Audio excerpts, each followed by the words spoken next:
আমাদের অনন্য স্টোরি সকল প্রকার পার্ট গল্প দেখতে আমাদের চ্যানেলটি সাবস্ক্রাইব করে পাশে থাকা বেল আইকনটিতে ক্লিক করে অল নোটিফিকেশন অন করে দিন। I love you to my hero. Aditya প্রাপ্তির হাসি দিয়ে নূরকে জড়িয়ে ধরল, তারপর উঠে দাঁড়িয়ে নূরের হাত ধরে ওকেও তুলে দাঁড় করালো। আদিত্য এক পাশ থেকে একটা লাল রঙের ফানুস নিয়ে এলো। ফানুসটা নূরের হাতে নিয়ে আদিত্য নিচে আগুন ধরিয়ে দিল। এরপর সে নিচেও দুই হাতে ফানুসটা ধরে নূরের দিকে তাকিয়ে পড়ল। উড়িয়ে দাও আমাদের ভালোবাসার নামে। অতঃপর দুজনে একসাথে ফানুসটা ছেড়ে দিল। ফানুসটা উড়ে যাওয়া পর্যন্ত দুজনে সেদিকেই তাকিয়ে রইল। এ যেন অনবদ্য অনুভূতি। কিছুক্ষণ পর আদিত্য নূরকে নিয়ে ক্যান্ডেল লাইট ডিনার করে নিল। ডিনার শেষে আদিত্য ডান্স করার জন্য নূরের দিকে হাত বাড়িয়ে দিল। নূর ও মায়াবী হেসে আদিত্যের হাতে হাত রাখল। আদিত্য এক হাত নূরের কোমরে রেখে আর এক হাত নূরের হাতের ভিতর দিয়ে আস্তে আস্তে নেচে নেচে গাইতে লাগলো। मैं जितना तुम्हें देखो मन ये ना भरे, मैं जितना तुम्हें सोचूं मन ये ना भरे, इन आँखों में छलकता है थोड़ा सा मेरा है थोड़ा तुम्हारा, मैं जितना तुम्हें देखो मन ये ना भरे, मैं जितना तुम्हें सोचूं मन ये ना भरे, इन आँखों में छलकता है थोड़ा सा मेरा है थोड़ा तुम्हारा। রেলিং এর কাছে নিচে পা মেলে বসে আছে আদিত্য, আর তার দুপায়ের মাঝখানে বসে আছে নূর। আদিত্য পেছন থেকে নূরের কোমর জড়িয়ে ধরে বসে আছে। নূর শুধু এই জ্যোৎস্না রাতের বেলায় বিশাল সমুদ্রের ওপর ভাসমান হয়ে সমুদ্র বিলাস করছে।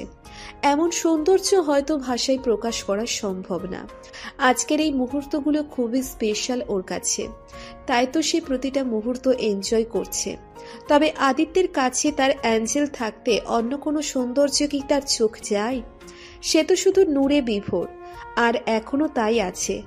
আদিত্য নূরের খোলা চুলগুলো সরিয়ে নূরের উন্মুক্ত কাঁধে মুখ ডুবিয়ে আছে। মাঝে মাঝে চুমু দিচ্ছে, আবার নাক ঘষছে।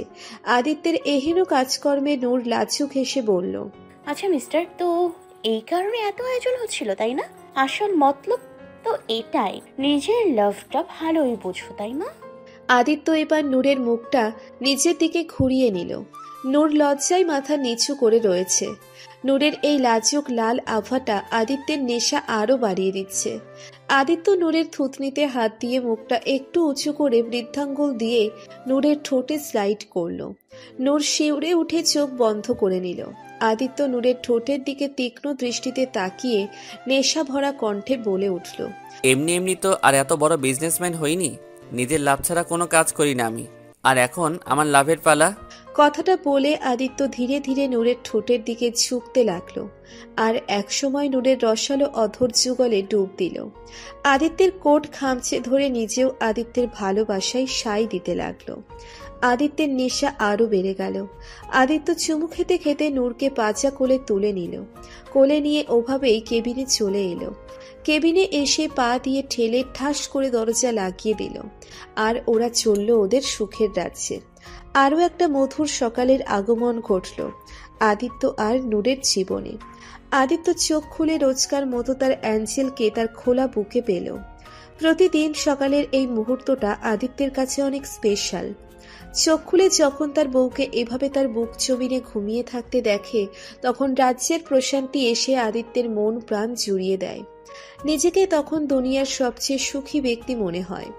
দুনিয়ার অন্য কোনো কিছুতেই বোধহয় এতটা প্রশান্তি পায় না আদিত্য। আদিত্য আস্তে আস্তে করে নূরকে বালিশে শুইয়ে দিয়ে গালে হাত বোলাতে লাগলো, আবার কপালে চুমু খাচ্ছে। নূরের ঘুমের ডিস্টার্ব হওয়ায় নূর ঘুমের ভিতরেই একটু নড়েচড়ে উঠে ঘুম চড়ানো কণ্ঠে বলল, ঘুমোতে দাও না। নূরের এই ঘুমু ঘুমু কণ্ঠটা আদিত্যের কাছে অনেক কিউট লাগে। আদিত্য নূরকে একটু জ্বালানোর জন্য আরো বেশি করে নূরের মুখে গলায় চুমু খেতে লাগলো। নূর বিরক্ত হয়ে এবার গায়ের চাদরটা দিয়ে নিজের মাথা ঢেকে ফেলল। আদিত্য দুষ্টুমি করে চাদরের ভেতর ঢুকে নূরকে জ্বালাতে লাগলো। নূরকে কাতুকুতু দিতেই নূর খিলখিল করে হেসে উঠল। অগত্যা নূরের ঘুমও ভেঙে গেল। আদিত্য নূরের গালে হাত বুলিয়ে কপালে চুমু খেয়ে বলল, এখন তো উঠতে হবে অ্যাঞ্জেল, অনেক বেলা হয়ে গেছে, আমাদের রিসর্টে ফিরতে হবে, সবাই অপেক্ষা করছে হয়তো। নূর মাথা ঝাঁকিয়ে বলল, আচ্ছা ঠিক আছে, কিন্তু এখানে শাওয়ার নিব কোথায়? এখন শুধু চেঞ্জ করে নাও, রিসর্টে গিয়ে শাওয়ার নিও। ঠিক আছে। দুজনেই চেঞ্জ করে একটু পরে রিসোর্টের উদ্দেশ্যে রওনা দিল। রিসোর্টের ভেতর আসতেই দেখল বাকি সবাই রিসেপশন এরিয়ার সোফায় বসে আছে। আদিত্য নূরকে নিয়ে ওদের কাছে এসে বলল, কিরে তোরা এখানে বসে আছিস কেন? আবির তাচ্ছিল্যের সুরে বলল, আইসেন আপনারা, রঙ্গলীলা শেষ হয়েছে আপনাদের? আরে ভাই, রঙ্গলীলা করবে ঠিক আছে, আমাদের বলে তো যাবে, নিজেরা রঙ্গলীলা করে বেড়াবে আর এদিকে চিন্তায় আমাদের ঘুম কমায়। আদিত্য ভ্রু কুচকে বলল। এখানে চিন্তার কি আছে? বিহান বলে উঠল, আরে ওর কথা বাদ দিত, বেচারা অনাহারে থাকতে থাকতে মাথা আউলা জাউলা হয়ে গেছে, তাই আবল তাবল বকছে। আদিত্য হেসে দিয়ে বলল, আচ্ছা তোরা বস, আমরা ফ্রেশ হয়ে আসছি, তারপর একসাথে নাস্তা করব। আচ্ছা যা। আজকে ওরা পাথারঘাটা সহ আরো বিভিন্ন কিছু জায়গা ঘুরে দেখল। সারাদিন ঘোরাঘুরি শেষে সবাই রিসোর্টে এসে ডিনার করে রিসোর্টের সামনের এরিয়ায় একটু খোলা জায়গায় বসে আছে। মেয়েরা এক জায়গায় বসে নিজেদের মতো কথাবার্তা বলছে। এই সুযোগে আবির আদিত্য আর বিহানের উদ্দেশ্যে বলে ওঠে, ভাই জানো, এখানে আশেপাশে একটা নতুন পাব খুলেছে, শুনেছি অনেক ভালো, চলো না আজকে যাই আমরা। আদিত্য কপাল কুঁচকে বলল, পাগল হয়ে গেছিস? মেয়েদের এইভাবে রেখে যাওয়া যাবে? আরে তাতে কি হয়েছে, ওরা তো রুমেই থাকবে, দরকার হলে সবাই না হয় এক রুমেই থাকবে। প্লিজ ভাইয়া চলো না, এই একটা আবদার পূরণ করো আমার, প্লিজ ভাইয়া, প্লিজ প্লিজ। দেখ জিদ করিস না, যেতে হলে বিহানকে নিয়ে যা, আমি নূরকে এভাবে একা রেখে যে শান্তি পাবো না। আবির এবার একটু রাগ দেখিয়ে বলল, ধ্যাত, আমার কথা একটুও রাখো না তোমরা, আমার এখানে আসাই ভুল হয়েছে, আর কখনো কোথাও যাব না তোমাদের সাথে। কথাটা বলে আবির রাগ করে ওখান থেকে উঠে গেল। বিহান আদিত্যের উদ্দেশ্যে বলে উঠল, বেচারা বোধ এবার হাসাই রাগ করছে, চল না জায়গা, কিছুক্ষণ থাইকাই না হয় চইলে এমনই। আদিত্য একটু চিন্তিত সুরে বলল, কিন্তু ওদের এভাবে একা রেখে যাওয়াটা আমার মন টানছে না। আরে কিছু হইব না, সবাই তো রুমেই থাকবো, আর আমরাও বেশি দেরি করুম না, কিছুক্ষণ থাইকাই চইলে এমনই। আদিত্য একটা দীর্ঘশ্বাস ছেড়ে বলল, ঠিক আছে চল, আর কি করার, আমি রুমে গিয়ে নূরকে বলে রেডি হয়ে আসি। হ, আমরাও যাই। অতপর আদিত্য নূরকে নিয়ে রুমে এসে নূরকে সব খুলে বলল। নূরও খুশি খুশি আদিত্যকে যেতে বলল। আদিত্য বারবার করে নূরকে বলল তারা যেন একসাথেই এক রুমে যেন থাকে, আর তারা না আসা পর্যন্ত যেন কোথাও না যায়। নূর মাথা ঝাঁকিয়ে সাই জানালো। একটু পরে আদিত্য, আবির আর বিহান রেডি হয়ে বেরিয়ে গেল, আর মেয়েরা সবাই রুমে বসে কথাবার্তা বলতে লাগলো। আয়াত বলে উঠল, ভাবি, ছেলেরা বাইরে গিয়ে আড্ডা দিচ্ছে আর আমরা এখানে রুমে বসে বসে বোর হবো কেন? চলো আমরাও আড্ডা দিই। শুনেছি এখানে একটু খানি দূরেই নাকি একটা মেলা হচ্ছে, এখানকার স্থানীয় লোকেরা মিলে পর্যটকদের জন্য এই মেলার আয়োজন করেছে, চলো না আমরা ঘুরে আসি, অনেক মজা হবে। নূর বলে উঠল, আরে না, কি বলো, ওরা কেউ নেই, আমরা মেয়ে মানুষ, এভাবে একা একা বাইরে যাওয়া ঠিক হবে না। এমনিতেও আদিত্য বারবার বলে গেছে আমরা যেন বাইরে কোথাও না যাই। নীলা বলল, আরে কিচ্ছু হবে না আপু, চলো না, ওরা ফিরে আসার আগেই আমরা চলে আসব, চলো না আপু, প্লিজ প্লিজ প্লিজ। নীলা আর আয়াত মিলে নূরকে চেপে ধরল। ওদের চাপে পড়ে অগত্যা নূরকে রাজি হতে হলো। নূর বলে উঠল, ওকে ওকে ঠিক আছে, তবে শুধু অল্প সময়ের জন্য, বেশি দেরি করা যাবে না, আদিত্য জানতে পারলে কিন্তু রাগ করবে। আচ্ছা আচ্ছা ঠিক আছে, এখন চলো যাই। অতপর ওরা তিনজন রেডি হয়ে বের হলো। মেলাটা বিচের কাছাকাছিই হচ্ছে, তাই ওরা হেঁটেই গেল। মেলায় এসে ঘুরে ঘুরে সব দেখতে লাগলো।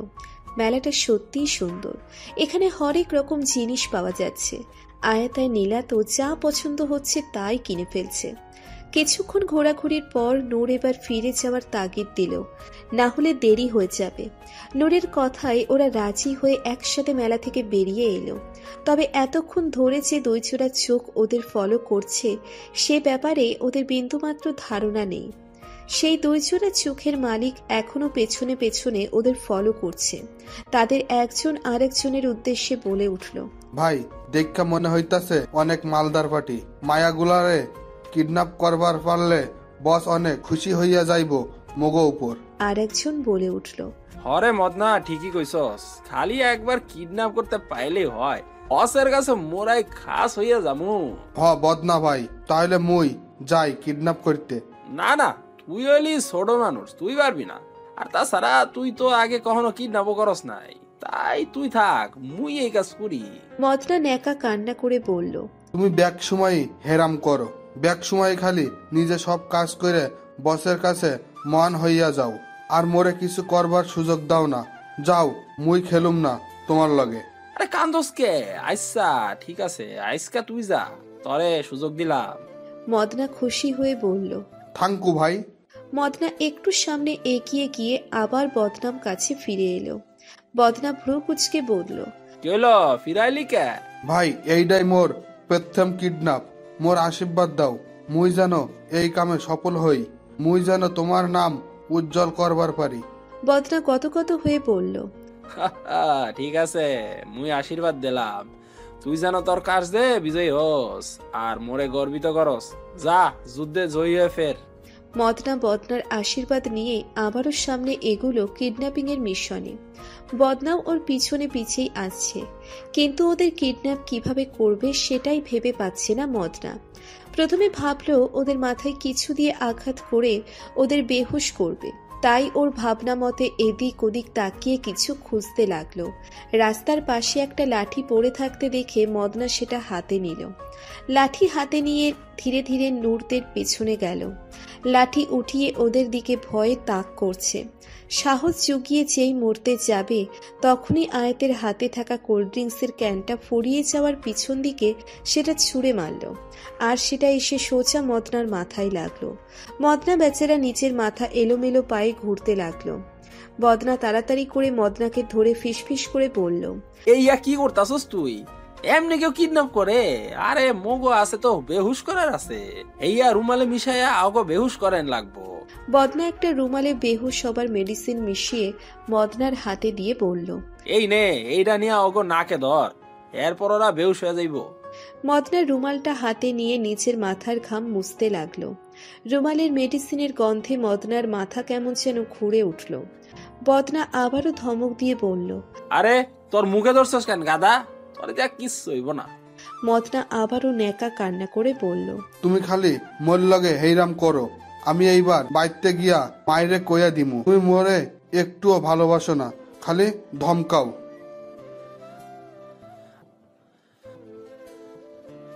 মদনা আবারও এগুলো সামলে। রাস্তায় আপাতত লোকজন তেমন নেই, তাই ওদের সুবিধে হচ্ছে। আয়াতের পায়ে হঠাৎ কি যেন লেগে গেল।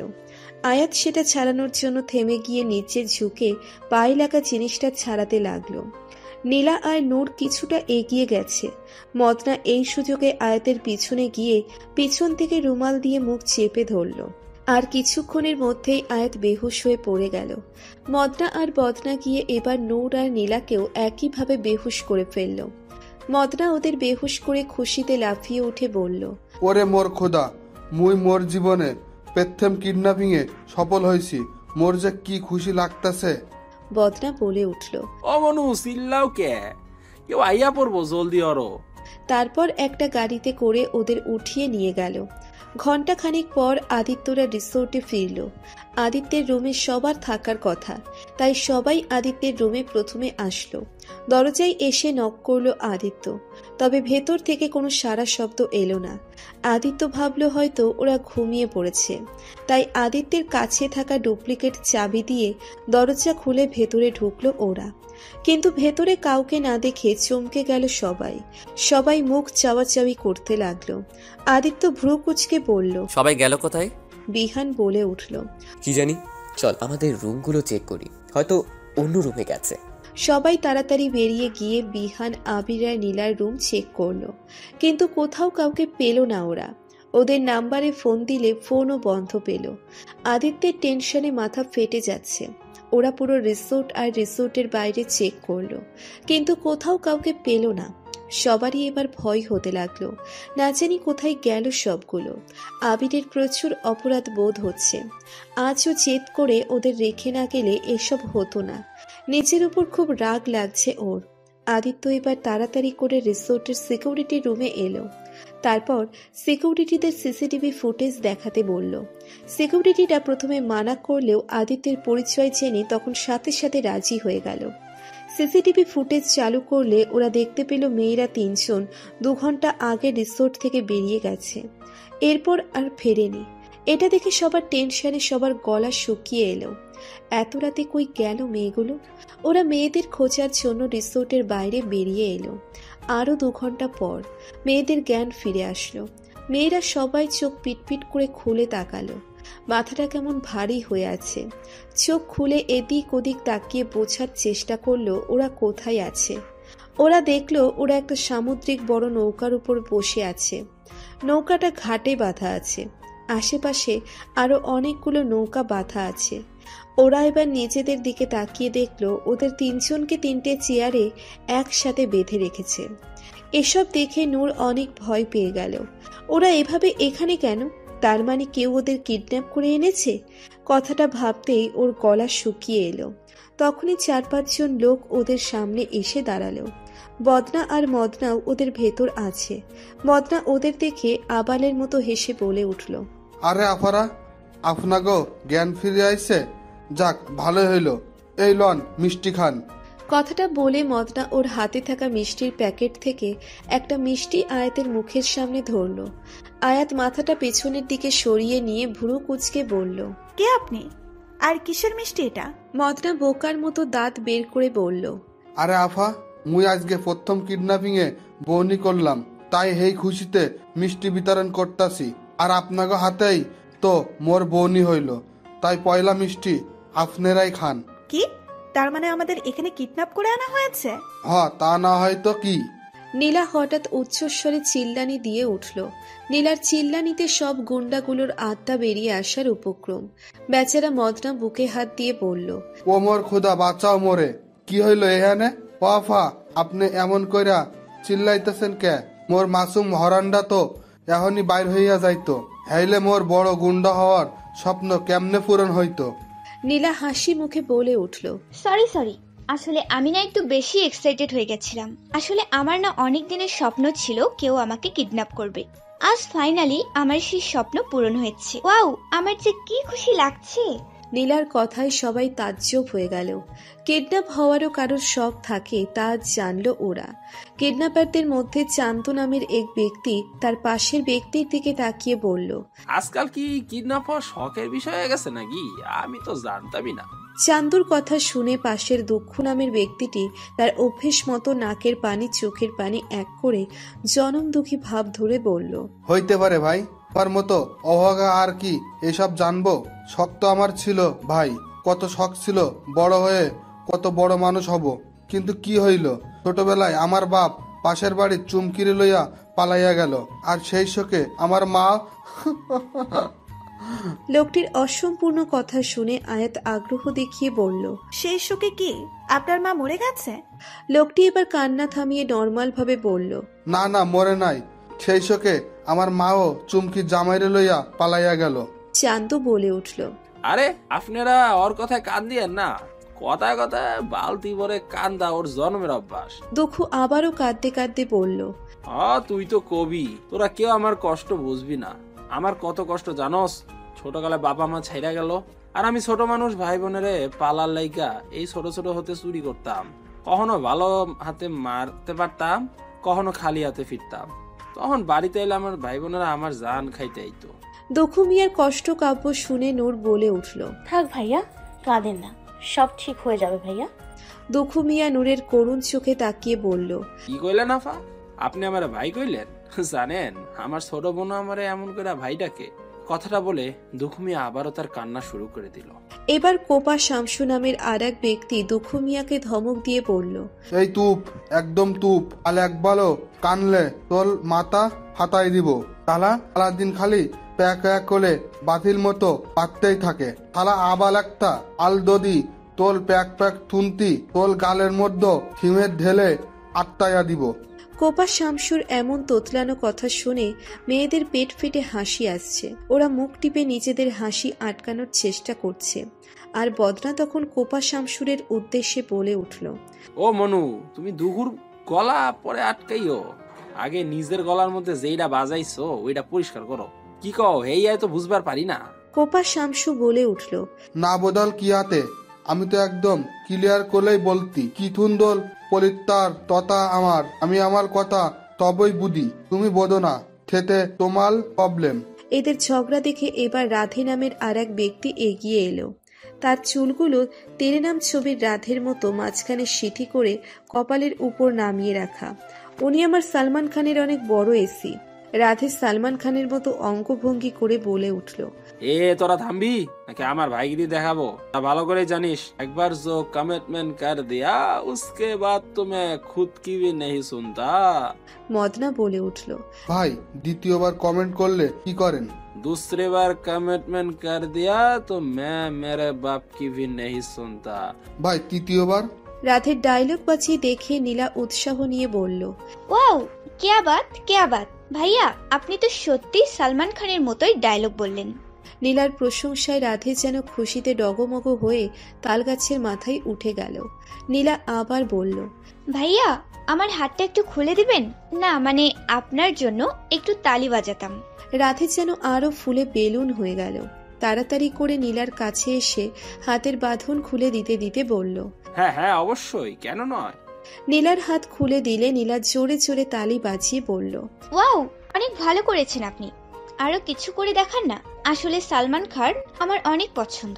রাধে আনন্দে গদগদ হয়ে বলল, হ্যাঁ এখনই করছি। রাধে সালমান খানের আরো ডায়লগ বাজি করে দেখালো। নীলা এবার বলল, ভাইয়া আমি একটু আপনার ফোনটা পেতে পারি? না মানে আপনাদের সবার সাথে একটু সেলফি নিতাম। আপনি জানেনই আজকাল বেস্ট ফ্রেন্ড গুলো এক নম্বরে হারামি। আমার কিডন্যাপ হওয়ার কথা মুখে বললে একদম বিশ্বাস করবে না, তাই একটু সেলফি তুলে নিতে চাই, যাতে ওদের দেখাতে পারি। এতে করে কিন্তু আপনারাও ফেমাস হয়ে যাবেন, আপনাদেরও বিজনেসও অনেক পপুলার হয়ে যাবে। রাধে বোকার মতো নীলার কথায় রাজি হয়ে গেল। নীলার ফোনটা এনে দিলে নীলা একে একে সবার সাথে সেলফি তুলতে লাগলো। আর লোকগুলোও দাঁত কেলিয়ে ওর সাথে সেলফি তুলছে। ওদের দেখে মনে হচ্ছে ওরা এখানে পিকনিক করতে এসেছে। নূর নীলার দিকে ইশারা করতেই নীলা সেলফি তোলার মাঝেই টুক করে আদিত্যের নাম্বারে একটা মেসেজ আর ওদের লোকেশন পাঠিয়ে দিল। আদিত্যের এদিকে পাগল প্রায় অবস্থা। ওর অ্যাঞ্জেলটাকে কোথাও খুঁজে পাচ্ছে না। টেনশনে হাত পা জমে যাচ্ছে ওর। তখনই ওর ফোনে নীলার দেওয়া মেসেজ আসলো। মেসেজটা দেখে ওরা তিনজন দ্রুত সেই লোকেশনে গেল। আর নূরেরা এদিকে সবার সাথে খাতির জমিয়ে নিয়েছে, যেন হারিয়ে যাওয়া ভাই বোনের মিলন হয়েছে। নূর ওদের দিকে তাকিয়ে বলল, ভাইয়া আমরা তো এখন আপনার বোন হয়ে গেছে, তাই না? তাহলে আমাদের ছেড়ে দিন না, আপনাদের দুলা ভাইয়েরা চিন্তা করছে। বদনা বলে উঠল, মাফ করো বোন, এই কাম করতে পারবো না। আমাগো বস অনেক ভয়ঙ্কর, শেষরা তোমাগো সাইরা দিলে আমাগো জানে মেরা ফেলাইবো, সে খুবই ভয়ঙ্কর। বদনার কথায় নূর ভয়ে শুকনো ঢোক গেল। না জানি এদের বস সত্যিই কত ভয়ঙ্কর। তখনই মদনা বলে উঠল,